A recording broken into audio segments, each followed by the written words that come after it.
तो हेलो दोस्तों, स्वागत करते हैं आप सभी लोगों का एक और नए वीडियो लेक्चर में। और इस वीडियो में हम बात करेंगे एकदम नया टॉपिक आज हम शुरू करने वाले हैं। बिल्कुल ही नया टॉपिक है आप लोगों के लिए। आपने फर्स्ट ईयर में हो सकता है थोड़ा बहुत पढ़ा हो इसके बारे में, लेकिन अगर बिल्कुल भी जानकारी नहीं है तो कोई दिक्कत नहीं है। बिल्कुल ए से चलेंगे जेड तक, यानी कि बिल्कुल जीरो से चलेंगे। ठीक है, तो बिल्कुल जीरो से चलेंगे। तो हमारा टॉपिक जो है वो है ट्रांसफॉर्मेशन ऑफ सेंटेंसेस। ये रहने वाला है हमारा टॉपिक। ये आपका चैप्टर नंबर 3 है ग्रामर की, जो आपकी बुक है टिपिकल, उसके अनुसार आपका चैप्टर नंबर ये कितना है, तीसरा है।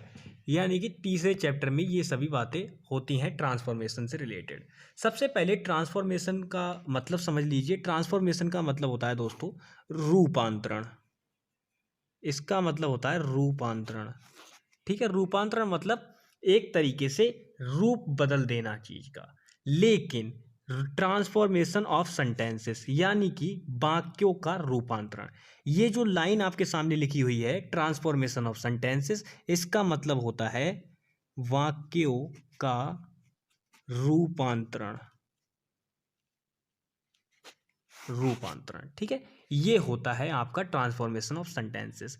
अब transformation of sentences is just मतलब किस प्रकार से इसे हम समझ सकते हैं, तो समझने वाली बात सिर्फ इतनी है।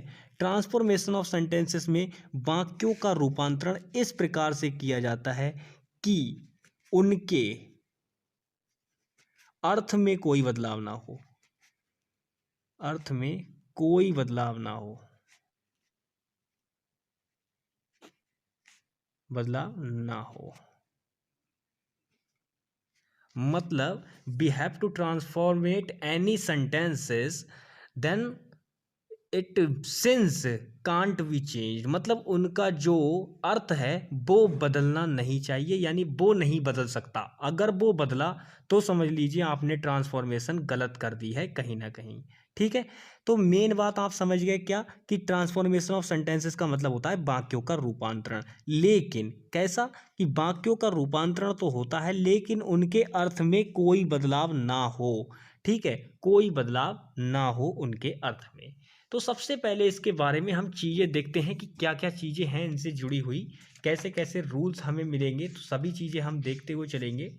ठीक है, तो बिल्कुल बहुत ही इजी टाइप से होते हैं। तो देखिए ज़्यादा कुछ खास है नहीं इसमें, जो भी चीज़ें होंगी छोटी छोटी चीज़ें सारी बता दूंगा मैं आपको, ताकि आपको कोई दिक्कत नहीं आए। सबसे पहला जो होता है वो होता है पार्ट ऑफ स्पीच से रिलेटेड। पार्ट ऑफ स्पीच से रिलेटेड समझ लीजिए सबसे पहली बात। अब आपके पार्ट ऑफ स्पीच तो जो भी हैं आप जानते ही होंगे कि noun, pronoun, verb, adverb, adjective, conjunction, interjection और प्रीपोजिशन वगैरह, ये सारे हैं, काफ़ी सारे हैं। वैसे एक सीक्वेंस में होते हैं, सीक्वेंस में याद होना बहुत ज़रूरी है। ठीक है, तो मैंने आपको जल्दबाजी में बताया इसलिए ऐसे ही बता दिया। वैसे इनका एक सीक्वेंस होता है जिनके हिसाब से ये बताए जाते हैं। तो सबसे पहले मैं बताता हूँ कि जो आपके पार्ट ऑफ स्पीच के हिसाब से होते हैं, इनका जो चेंजेस है पार्ट ऑफ स्पीच का, वो आपको केवल 3 याद रखने हैं। कौन कौन से? एक तो नाउन का, एक एडवर्ब का, और एक आपका एडजेक्टिव का। यानी कि कुल मिलाकर अगर हम बात करें तो पार्ट ऑफ स्पीच वाले ट्रांसफॉर्मेशन में, पार्ट ऑफ स्पीच वाले ट्रांसफॉर्मेशन जो कि आपका पहला रूल होता है, उसमें आपको ये 3 प्रकार के पार्ट ऑफ स्पीच इनमें ही इंटरचेंज करना है लौट फेर कर। मतलब नाउन, और एक और इम्पोर्टेंट है जिसको हम कहते हैं वर्ब। यानी कि कुल ये 4 आप याद कर लीजिए, 4 से आपको आगे बढ़ने की ज़रूरत नहीं है। लौट फिर कर वही चेंज होगा कि आप क्या करोगे, नाउन को वर्ब बना दोगे, वर्ब को नाउन बना दोगे, ऐसा करोगे। एडजेक्टिव का एडवर्ब बना दोगे और एडवर्ब का एडजेक्टिव बना दोगे। तो ये बस 2 प्रकार के चेंजेस मिलेंगे और कुछ नहीं मिलने वाला है आपको। जैसे जैसे अब हम यहाँ पे लेते हैं एग्जाम्पल, जैसे एग्जाम्पल लेते हैं। सबसे पहले मैं बात करता हूँ पहला रूल। आप बिल्कुल अब समझ लीजिए, मैंने आपको जितना भी ट्रांसफॉर्मेशन में बेसिक बताना था सारा का सारा बता दिया है। बस यही बेसिक है ट्रांसफॉर्मेशन के अंदर। अब बात करते हैं ट्रांसफॉर्मेशन के पार्ट ऑफ स्पीच, जो कि पहला टॉपिक होने वाला है ट्रांसफॉर्मेशन में। ट्रांसफॉर्मेशन के दौरान कैसे कैसे क्या होता है। तो ये पहला टॉपिक है आपका part of speech. Part of speech में दोस्तों सबसे पहले हम बात करेंगे कि जो आपकी वर्ब होती है, वर्ब, उसको नाउन में बदलना, नाउन में बदलना, ये आपका पहला है और ये बहुत ज़्यादा पूछा जाता है। समझ लीजिए एडवर्ब और एडजेक्टिव वाला इतना नहीं पूछा जाता है जितना वर्ब और नाउन वाला पूछा जाता है। अब इसका मैं एग्जांपल लेता हूं, आई एडवाइज्ड यू। अब इसकी सबसे पहले तो देखिए दोस्तों, क्योंकि मैं सच बताऊं तो ट्रांसफॉर्मेशन के दौरान हमारी ट्रांसलेशन का अच्छा होना बहुत आवश्यक है। वो क्यों? वो इसलिए क्योंकि हमने एक बात ऊपर जब मैं बेसिक बता रहा था ट्रांसफॉर्मेशन ऑफ सेंटेंसेस का, तो मैंने आपको बताया कि जो ट्रांसफॉर्मेशन ऑफ सेंटेंसेस होती है उसमें हम वाक्य का रूपांतरण इस प्रकार से करते हैं कि उसका अर्थ ना बदले। तो जब भाई हमारी ट्रांसफॉर्मेशन जो आपकी हमारी ट्रांसलेशन है वो अच्छी होगी, तभी तो हमें पता चलेगा कि अर्थ बदल रहा है या नहीं बदल रहा है, तभी तो पता चलेगा। तो उसके लिए हम क्या करेंगे कि हमारी ट्रांसलेशन जो है यानी वोकैब पावर उसको इंक्रीज करेंगे। तो उसको इंक्रीज आप अपने हिसाब से कीजिएगा, चाहे वन वर्ड सब्स्टिट्यूशन पढ़िए, चाहे भले ही होमोफोन्स पढ़िए, ईडियम फ्रेसेस पढ़िए और आप एंटोनियम सिनोनियम वगैरह पढ़िए, तो आपकी वर्ड पावर इंक्रीज हो जाएगी। तो उसको देख लेंगे बाद में। फिलहाल तो आप इस बात को समझिए, ये जो सेंटेंस हमने लिया है, पहला रूल पढ़ रहे हैं वर्ब से नाउन में ट्रांसफॉर्म करना, ठीक है, यानी कि बदलना मतलब ट्रांसफॉर्मेशन हो रहा है। यहाँ पे वर्ब का ट्रांसफॉर्मेशन किस में हो रहा है? नाउन में हो रहा है। तो ये सेंटेंस है आपका आई एडवाइज्ड यू।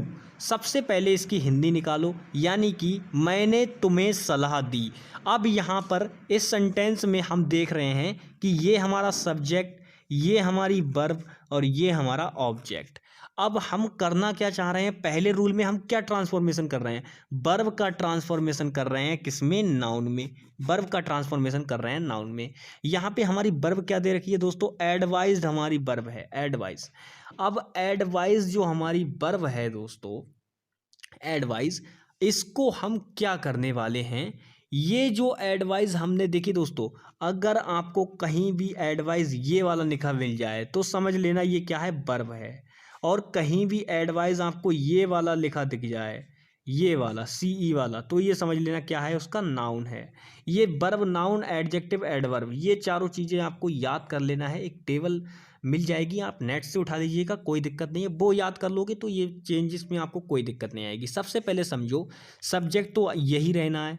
अगर मैं ये जो है यानी कि एडवाइज्ड, एडवाइज्ड का पूरे का मतलब ही हो गया, क्योंकि ये क्रिया का काम कर रहा है। यहाँ पे किसका काम कर रहा है? वर्ब का काम कर रहा है। तो इसका पूरे का मतलब क्या हो गया? सलाह देना हो गया। मैं हिंदी में लिख देता हूँ, एडवाइज्ड का मतलब हो गया सलाह देना, सलाह देना। अब यहाँ पर मैं अगर इनको प्लस करके इनकी अलग अलग हिंदी लिखूं तो सलाह हो गया नाउन, नाउन यानी कि एडवाइस, क्योंकि हमें नाउन में लिखना है तो एडवाइस लिख दिया मैंने। देना की क्या लगेगी? गिव लगेगी, ठीक है। तो अभी सबसे पहले समझो, अभी बात को समझो, बिल्कुल बहुत ही डीप तरीके से बता रहा हूं तो समझो बात को। सबसे पहले हमने क्या लिखा कि देखिए, हमने सबसे पहले वाक्य देखा कि I advised you. I advised you में हमने पहचाना कि सब्जेक्ट क्या है, वर्ब क्या है, ऑब्जेक्ट क्या है। फिर हमने अपना ट्रांसफॉर्मेशन देखा कि हम क्या कर रहे हैं? वर्ब से नाउन में बदल रहे हैं। तो वर्ब हमारी क्या थी? एडवाइज्ड थी। एडवाइज्ड का हिंदी मतलब हो गया सलाह देना, ठीक है। उसके बाद मैंने आपको बताया कि एडवाइस जो होता है वो दो प्रकार का होता है। एडवाइस एक वर्ब होता है, एक नाउन होता है। तो सलाह हमें क्योंकि नाउन वाला लिखना है अब, तो सलाह के लिए हमने एडवाइस नाउन लिखा, ठीक है। और उसके बाद देना की क्या होती है? गिव होती है। लेकिन दोस्तों हम यहाँ पे देख रहे हैं कि ये जो हमारा सेंटेंस है वो पास्ट इंडेफिनिट है। पास्ट इंडेफिनिट क्यों? क्योंकि ये वर्ब की सेकंड फॉर्म यूज हो रखी है, वर्ब की सेकंड फॉर्म यूज हो रखी है यहाँ पे। तो सीधी बात है, ये जो गिव है, अब जी ये गिव जो है ये वर्ब का काम करेगा। अब ये गिव यहाँ पे वर्ब का काम करेगा। हालांकि ये फर्स्ट फॉर्म मैंने लिखी है, लेकिन यहाँ पे कौन सी आएगी? Second form. यानी कि आई गेव एडवाइस लिख दो, या आई गेव एडवाइस यू, ठीक है, ऐसे करके। यानी कि ट्रांसफॉर्मेशन इसका होगा, ये जो वाक्य आपके सामने लिया है इसका ट्रांसफॉर्मेशन होगा आई गेव एडवाइस यू, ये हो जाएगा। ये हो जाएगा इसका ट्रांसफॉर्मेशन। यानी मैंने तुम्हें सलाह दी, इसका मतलब भी वही है। और इसको भी आप पढ़ के देख लो, आई माने मैं, गेव माने देना, एडवाइस माने सलाह, यू माने तुम्हें, सीधी बात है। और इसका मतलब भी वही है। तो यानी कि मैंने क्या किया, केवल ये जो वर्ब थी एडवाइस, इसको उठा के नाउन में बदल दिया। नाउन में बदला तो यार सीधी बात है, जब मैंने यहाँ पे नाउन यूज़ कर लिया तो यहाँ पे वर्ब की जगह खाली हो गई ना, तो वर्ब तो हमें चाहिए ही चाहिए। तो सलाह हम क्या कर सकते हैं, किसी को सलाह देंगे ही तो बस कॉमन सेंस लगा के हमने ये वर्ब यहाँ पे ले आए उठा के। तो ये हो गया आपका नाउन से वर्ब में बदल, मतलब वर्ब को नाउन में चेंज करना। अब इसका उल्टा, ठीक इसका उल्टा हम सीखेंगे कल। यानी इसका ठीक उल्टा मैं आपको कल बताऊंगा, जिसमें हम बात करेंगे कि नाउन हमें दे रखा होगा उसको हम वर्ब में कैसे बदलेंगे। नाउन हमें दे रखा होगा उसको हम वर्ब में बदलेंगे, जो कि मैं आपको कल समझाऊंगा। तो आई होप कि आपको ये चीज़ बिल्कुल क्लियर हो गई होगी कि एडवाइस्ड था, उसको मैंने वर्ब था, वर्ब को मैंने तोड़ा पहले, क्योंकि वर्ब का मतलब क्या हो रहा है यहाँ पे, सलाह देना हो रहा है, सलाह प्लस देना। ठीक है, तो मैंने ये क्या किया कि मैंने सलाह को एडवाइस लिख लिया, क्योंकि मुझे नाउन चाहिए था तो मैंने एडवाइस लिखा। देना की क्या लगा दी, गिव लगा दी। हालांकि वर्ब की फर्स्ट फॉर्म मैंने यहाँ पे यूज़ की है, लेकिन आप जब हम यहाँ पे सेंटेंस में ट्रांसफॉर्मेशन में जाएंगे तो कोई भी चीज़ नहीं बदलनी चाहिए। देखिए सबसे पहले समझिए, जब आप ट्रांसफॉर्मेशन करेंगे तो आपको दो चीज़ें विशेष रूप से ध्यान रखनी है। पहली चीज़ तो ये कि उसका सेंस ना बदले, दूसरी चीज़ ये ना तो उसके टेंस पर भी कोई परिवर्तन नहीं आने चाहिए। मतलब अगर वो प्रेजेंट में है, प्रेजेंट का इंडेफिनिट है तो प्रेजेंट इंडेफिनिट बनाना होगा, पास्ट इंडेफिनिट है तो पास्ट इंडेफिनिट बनाओगे, फ्यूचर है तो फ्यूचर बनाओगे, मतलब जो भी है बनाना वही है। बस केवल आपको क्या करना है, जो बोल रहा है बस उतना चेंज करो। जैसे कि पहला चेंज क्या था,